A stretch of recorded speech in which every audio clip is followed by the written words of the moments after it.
And I'm looking back on my life, I want to say that I had an influence on young people. Probably the driving force for me was really spiritual, my faith. Can we get those results without fear and intimidation? And I'm just using them. And I never wanted to be that coach. Even kids that have dads, sometimes they don't come from a perfect home, but surround yourself with good friends. We become like those that we associate with. They say, well, were you acting up? I said, yes, sir. He said, well, you got exactly what you deserve. When she was in high school one day, she said, Dad, you spend more time with some of your players than you do me.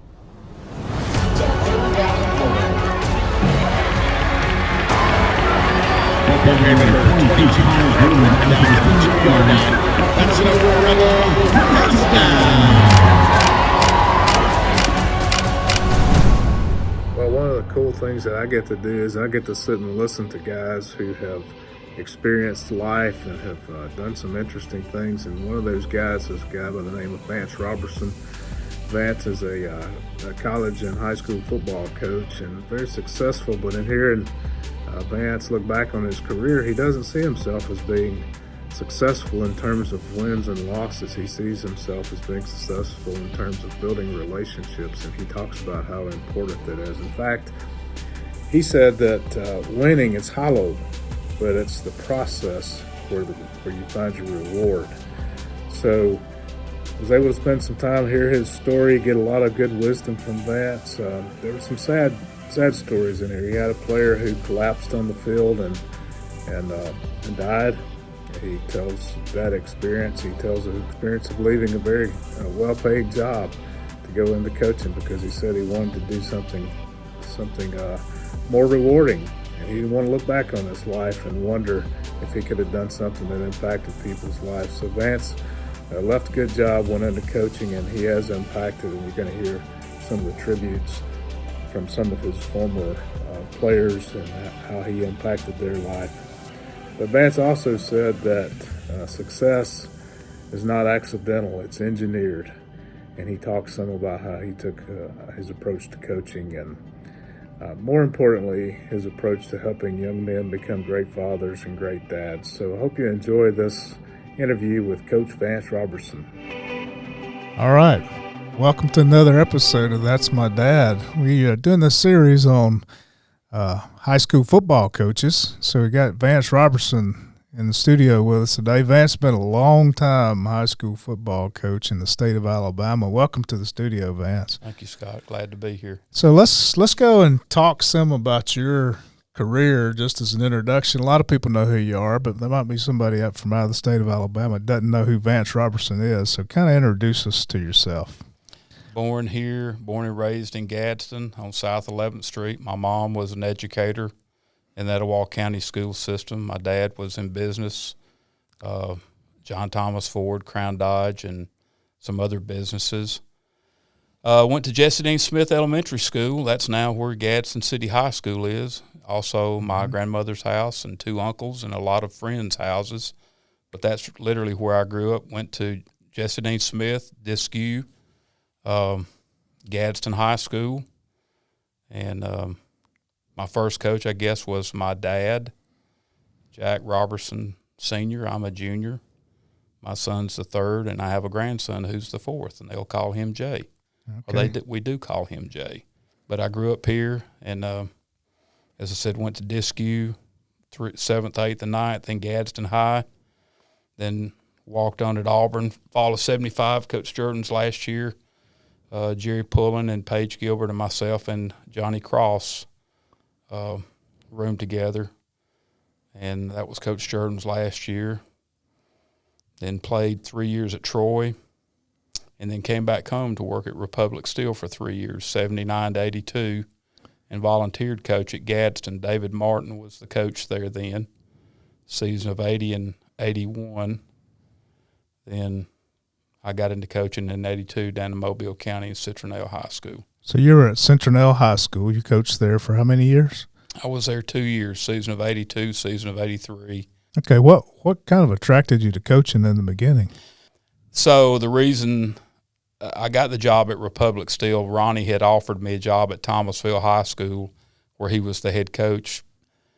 I guess I was really, honestly, my wife and I got married. We had dated off and on through high school and college. And we got married November 25th, 1978, so we're coming up on our 45th wedding anniversary a few days from now. And I think I probably was at that time kind of burned out, to be honest with you. Wanted to pursue other things. Republic Steel was a great job, great money. It was twice the money of a teacher coach's salary. But after doing that for 3 years, I really felt unfulfilled. And I told my wife, I said, one day when I'm old and I'm looking back on my life, I want to say that I had an influence on young people, So like Larry Massey. So that's one life can touch other people, and teachers and coaches have that great opportunity. So how many years did you coach altogether? 20 years in high school, 22 if you count the 2 years at Gadsden, 22 in high school, and 4 years in college. And you coached where? You were at I Auburn? was a grad assistant with Coach Dye, 84, 85. That was Bo's junior and senior year. Then 86, 87 at Baylor University with Grant Taft. Okay. So what can you tell, what do you say to the young coach that's just getting started? You're looking back on a long career of coaching. What are some things that you feel like you could have done better, or some things that you are really happy that you did that young coach may need to know about?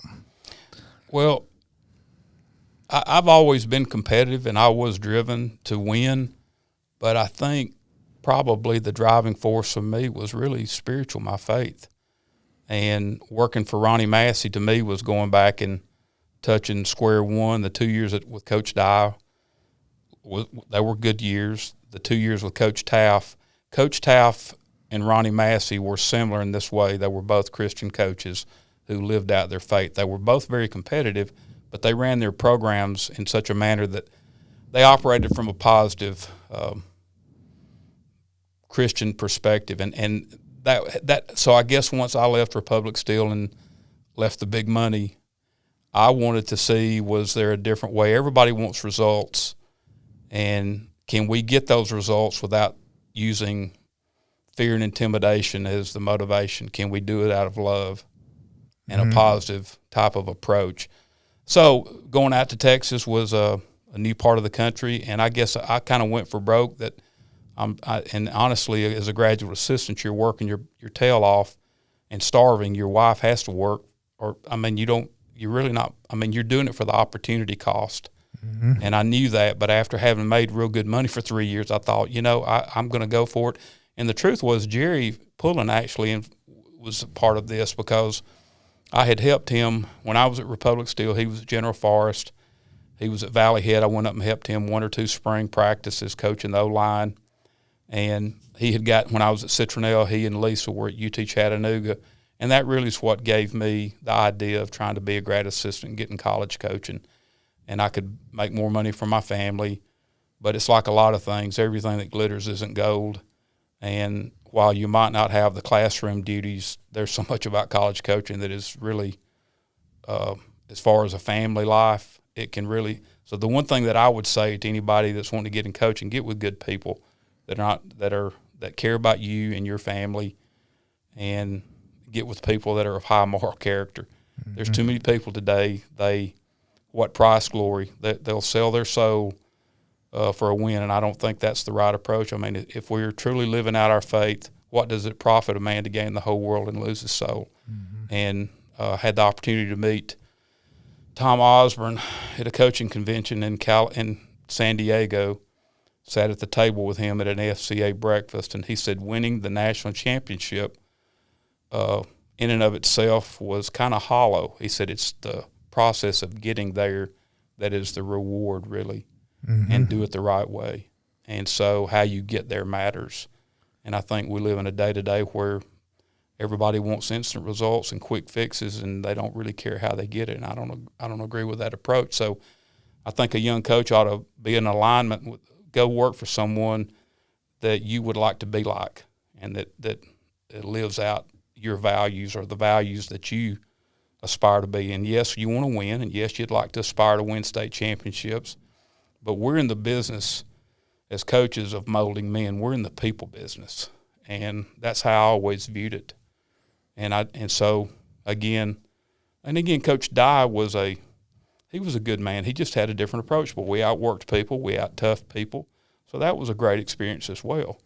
What did you do as a high school coach that to kind of develop those young men into not just football players, but into citizens, into family fathers and husbands? Well, I always sponsored FCA at Citronelle, and we put a verse up on the Bible in the locker room of the faith verse. Faith is the hope of things yet unseen.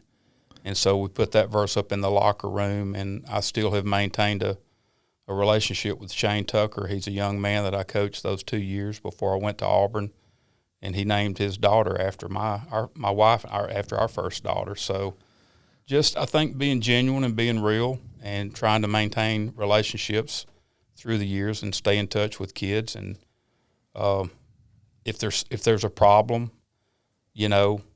trying to be there. But that is one thing that since I have retired, and I guess being asked to come visit with you guys today really has kind of made me reach out to some of my players and former players.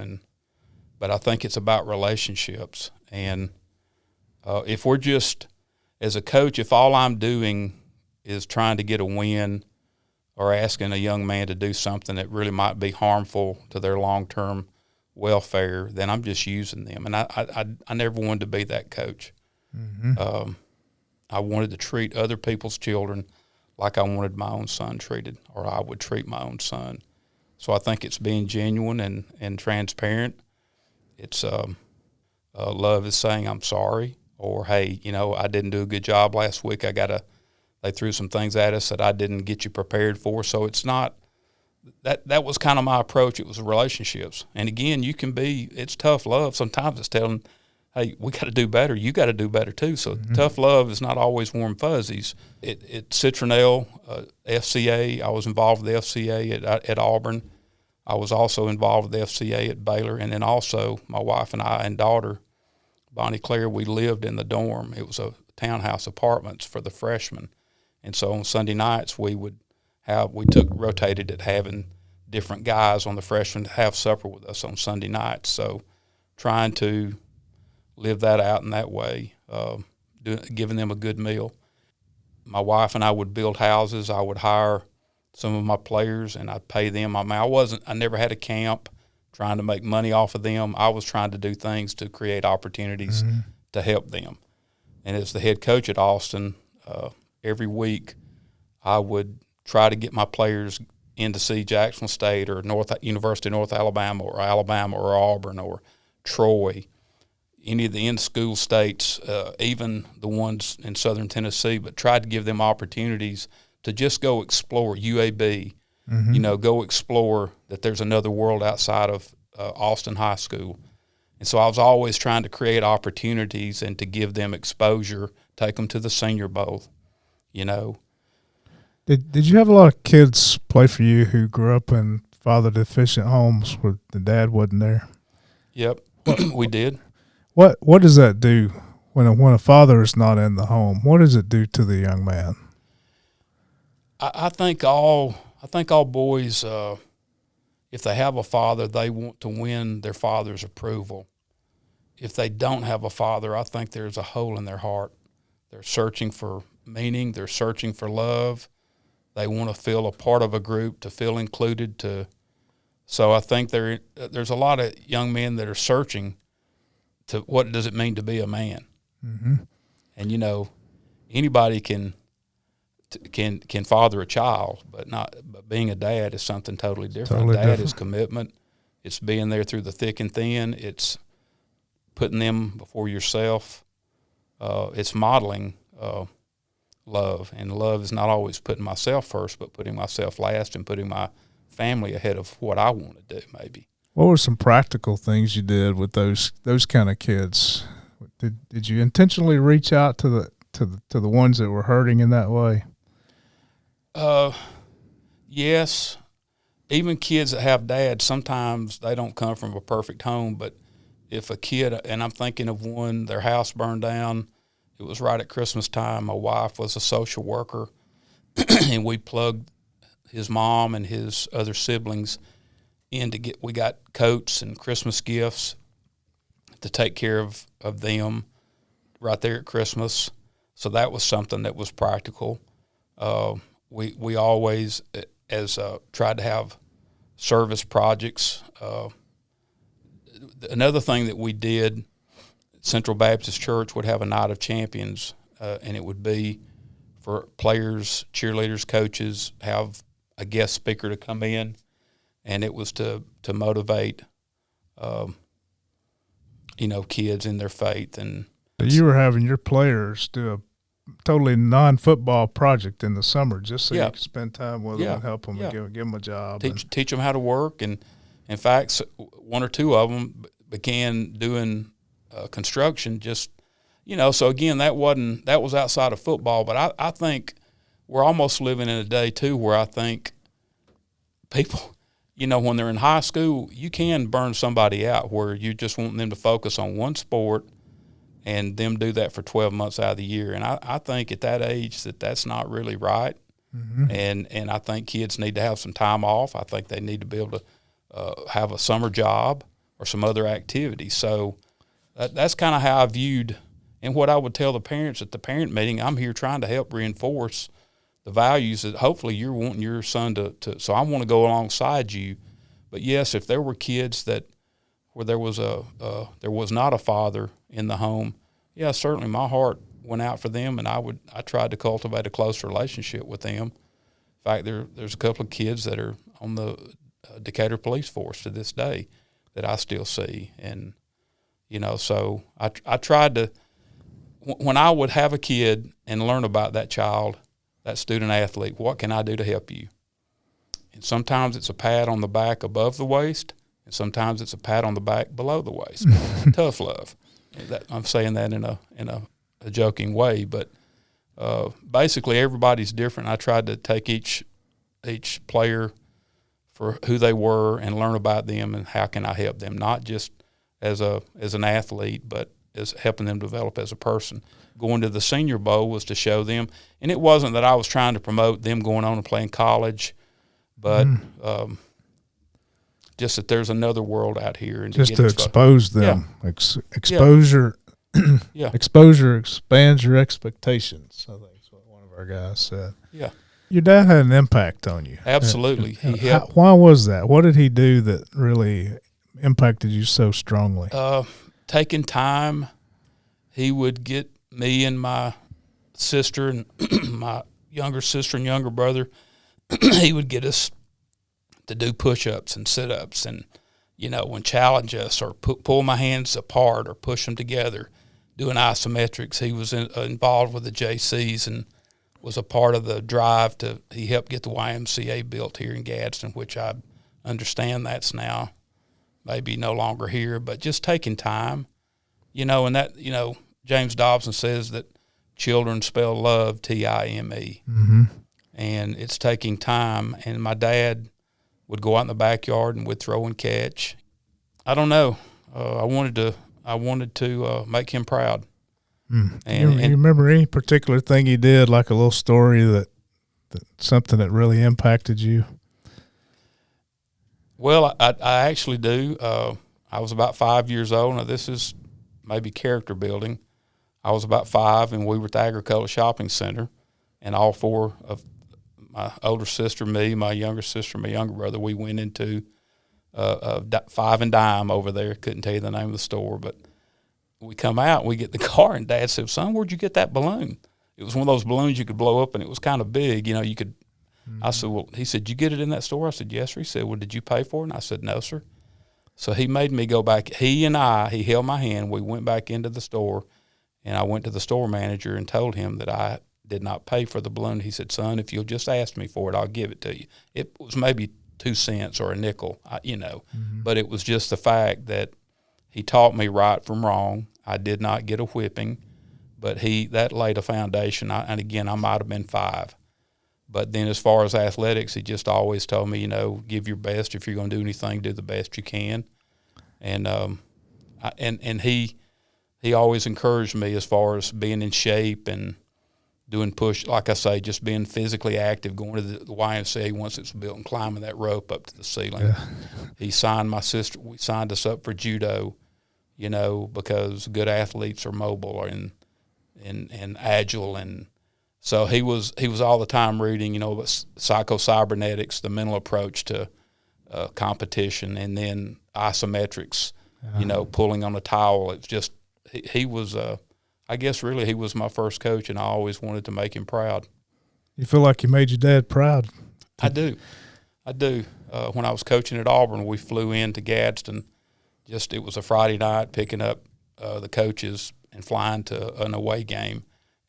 And Mom and Dad came out just for 5 minutes to say hi and hug their neck, but it was just the fact that the plane said Auburn University, that was a big deal. But walking on there and Mother and Daddy coming down for games, Jerry and I and Paige were on the freshman team, and the only game won at Jordan-Hare fall of '75 was we bet Alabama's freshman team in Jordan-Hare. Yeah. So you had an unfortunate incident. One of your players passed away. Can you tell us about that? That is a hard topic. Adam Lee was 16 years old. He was in the 10th grade. This was season of '96, and he and his dad had just bought one of these big trucks with, an off-road kit, and they'd found it, I think, in Florida, and just always had a smile on his face. He played tight end and defensive end, was real active at Beltline Church of Christ, just always had a smile on his face. And we had a really good team that year, and we played J.O. Johnson, and it was the second. We go 3 and out, then our defense is out there for 3 plays. They punt, offense is back out there. Then it was about the 6th. It was the second series. Adam was at defensive end, and we thought he got hit in the chest. Well, he did get hit in the chest by the fullback, and we thought, well, that caused it. But he goes down, and we had an emergency plan. This coach calls 911. This coach goes and meets the ambulance. So there was a plan. We put it in place, but at some point the ambulance wasn't getting there fast enough. So I had Thomas Pierce, our 9th grade head coach, get his truck and we got Adam. I mean, you could tell he had a problem. I mean, you could tell, the color there was a problem. And I mean, we had to get him to the hospital. So we were 5 or 6 blocks from Parkway Hospital there in Decatur from our school campus. And we got Adam in Coach Pierce's truck, got him to the hospital. They medevaced him to Huntsville, but he died later that night. And so that next week was a gut check. We played Butler there in Decatur, and we won the game. I don't know how, but the FCA that year and a man from his church, Steve Smith, came and spoke that next week and said, Adam's in heaven, and you make sure that you have your faith in Jesus so that you will be there. Be there became the little slogan, be there. And so we went on to win 9 straight games and finished up 9-1, number 10 at that time, 6A. But again, I really kind of wasn't. I mean, it was heartbreaking. I mean, I got into coaching to help people, not have somebody die. What was later determined was that Adam had a heart problem that he wasn't aware of, and his dad, Gary, also had a heart problem that he didn't know about. So there was more to it, and each year when we would do the physicals, we had a team of doctors that were all specialists that would come to our field house, and it was more than what most schools get. It was a very thorough physical.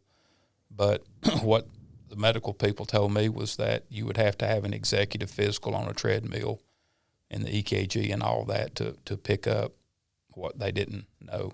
But we ended up going 9-1, got beat in the playoffs, but that there was a bond formed from that. And so until the first 20 years, I sent flowers every September 10th. That was the date of Adam's death. And then I sent cards to his mom and dad And all I can say is that I loved Adam, and I know he's in heaven, and I'm sorry that happened. I do think there were a lot of young people influenced. Some went into the ministry. There's several guys that are in the ministry, and there's several guys that are coaching, and that was a very powerful. What would you say to the coach that may be going through that now? What I haven't been through that. That's not common. What would you say to a coach in terms of how you handle that? I called Ronnie Massey and I called Grant Taft because I had never been through that. And they both said, God's put you at the place where you are. He's in control. He's not surprised. And even though this is a tragic situation, you need to be a steady hand on the wheel. You need to love on your team. You need to make sure that you are the shepherd for your coaches and your players and the family, and be real and genuine and do anything you can in tangible ways, and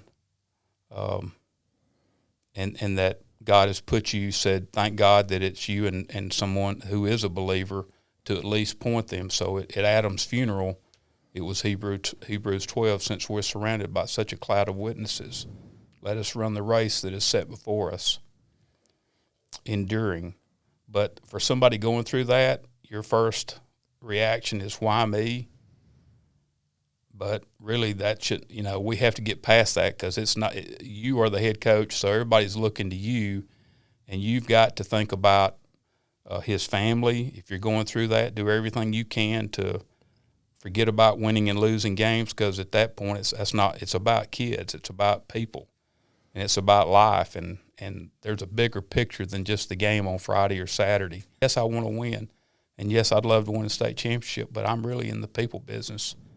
And I'll be honest, it's really been hard to actually get over, because I really blame myself that I was responsible for that. But then looking back, outside of having an executive physical done on each player, which nobody can afford, that's not feasible in high school with 100 kids. But I think it made me be more attuned to what really God's purpose for me was. Mm-hmm. What do you say to that kid who's growing up, though, in a broken home? Surround yourself with good friends. We become like those that we associate with and that we run with. Good advice. How'd you maintain balance with your own kids? That's been tough. There were, one time my daughter, who's now 41, but when she was in high school one day, she said, "Dad, you spend more time with some of your players than you do me." And so Ronnie Massey he was not at Citronelle, but he got the Grissom job in Huntsville.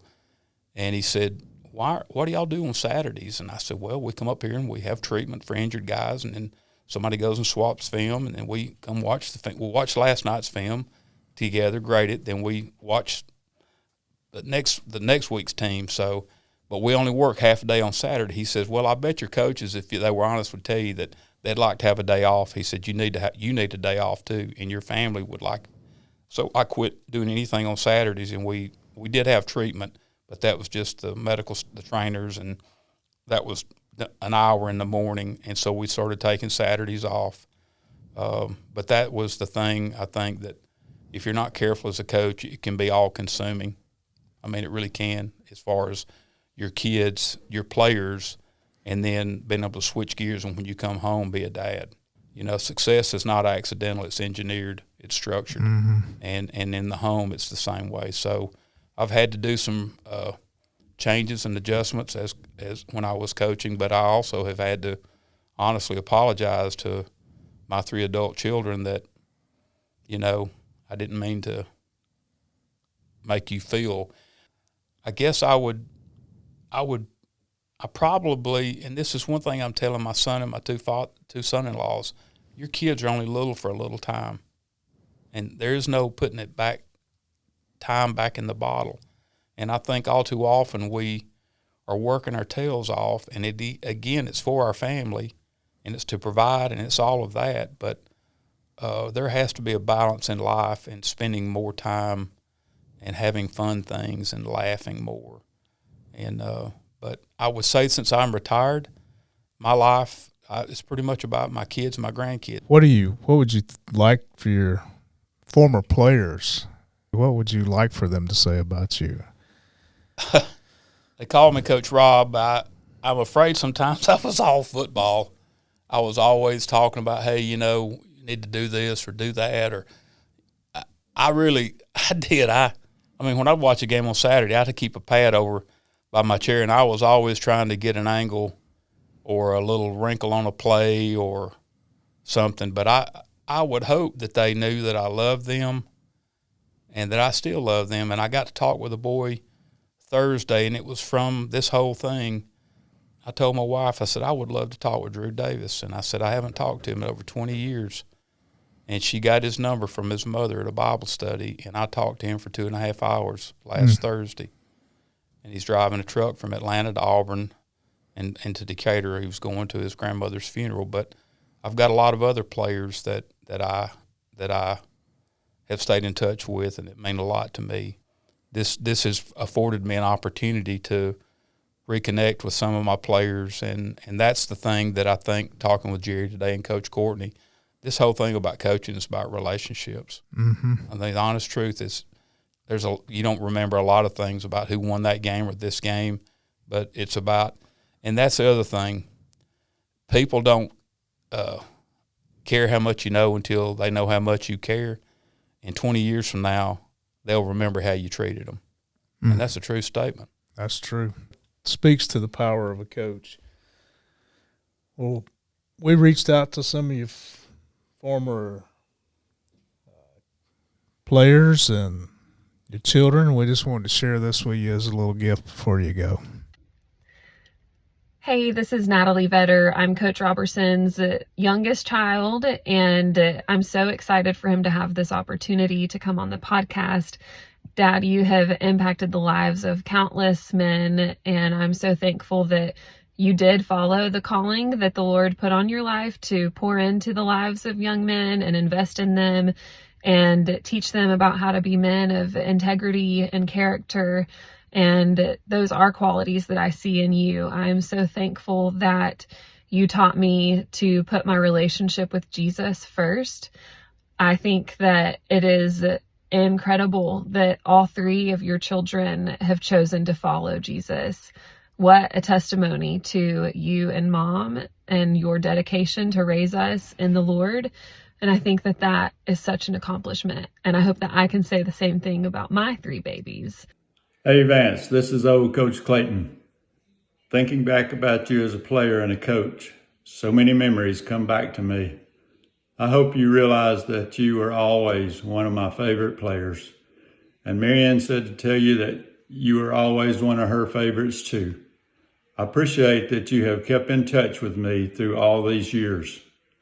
I often think back on you, Thacker, Peanut, Scruggs, and others that made it so much fun to be a coach at that stage in my life. Also, I was proud that you chose the coaching profession because I knew being such a caring person would do everything in your power to allow your players to succeed. When you showed up at my retirement party, I was so excited that you were there to share that time with us.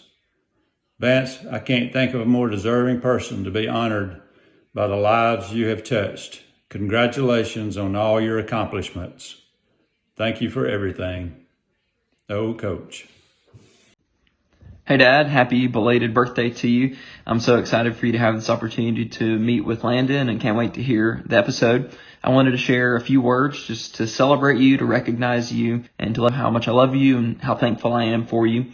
When you come to mind, I think of a few different roles or hats that you wear. First is your role as a Christ follower. Thank you for your steadfastness in faith and for the example you've set for me and for so many others, for your commitment to your church and for living out the priority of Christ coming first in your life. Next is your role as a husband. Thank you for the way that you love Mom. Thank you for the example that y'all set for me and Marjorie, for Bonnie, Claire, and Brian, for Natalie and John, and for your grandkids and for so many people watching you. Thank you for your commitment to love and to serve Mom. Next is your role as a father. Thank you for the way that you loved me and Bonnie, Claire, and Natalie. This is Brad Tuggle. I'm currently the director of the University Honors Program at the University of Alabama. Coach Roberson was my head football coach for 2 years at Austin High School in Decatur, Alabama. Coach Roberson taught me so many things in life. One of the things he taught me was to have fun, to be a little crazy, to not take yourself too seriously. And that's one of the most important lessons I learned from Coach Roberson. I've seen Coach Roberson spontaneously turn into Lizard Man. I've heard Coach Roberson quote from Cool Hand Luke. I've seen him do a headstand in the middle of a high school classroom. The sheer joy that Coach Roberson exudes is contagious and awe-inspiring. I can go on and on about Coach. I loved playing for Coach Roberson. I knew that Coach Roberson cared much more about my development as a young man than he did about my development as a football player. Coach Roberson taught me that the two most important things in life are one's personal relationship with Jesus Christ and one's absolute commitment to his family. I'll be honest, I look back, and I've told Jerry, I said, there's a lot of days, man, I just feel like a failure. I just don't know if I never won a state champ. I mean, as far as what you look at, I mean, all I know is this: I sleep good every night. That with Adam, I probably will never get over. His dad died 2 years ago. I went to his dad's funeral. And, I mean, I don't know. It's hard to even say, but there's days. So I guess I really have to say thank y'all, because this really kind of has been an encouragement to me. And